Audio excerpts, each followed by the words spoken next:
19তম শিক্ষক নিবন্ধনের প্রস্তুতি বিশেষ করে সহকারী মৌলবী, ইবতেদায়ী মৌলবীর জন্য সর্বশেষ একটা সুযোগ বলে পরিগণিত হবে। আশা করা যায় 19তম শিক্ষক নিবন্ধনে সহকারী মৌলবী, ইবতেদায়ী মৌলবী 5-6 হাজার করে পদ খালি থাকবে, বাট এরপরে আর কখনোই এই সুযোগটা পাবেন না। এখন থেকেই আপনার উচিত 19তম শিক্ষক নিবন্ধনের জন্য প্রস্তুতি নেওয়া।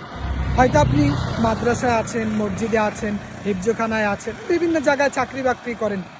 স্থায়ী সম্মান এবং স্থায়ী চাকরির জন্য আপনাকে এখন থেকেই একটু প্রস্তুতি নেওয়া দরকার। অন্তত নিজের জন্য না হলেও পরিবারের জন্য, আপনার পরিবার, সন্তান, স্ত্রীর সকলের একটা সুন্দর জীবনের জন্য হলেও নিজেকে প্রস্তুত করুন। 19তম শিক্ষক নিবন্ধন প্রিলিমিনারি, সহকারী মৌলবী, ইবতেদায়ী মৌলবী এবং আরবি প্রভাষকের লিখিত কোর্সে ক্লাস চলছে।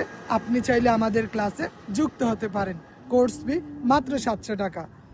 এই নাম্বারে অবশ্যই হোয়াটসঅ্যাপে মেসেজ করবেন 015-660-53158। ধন্যবাদ।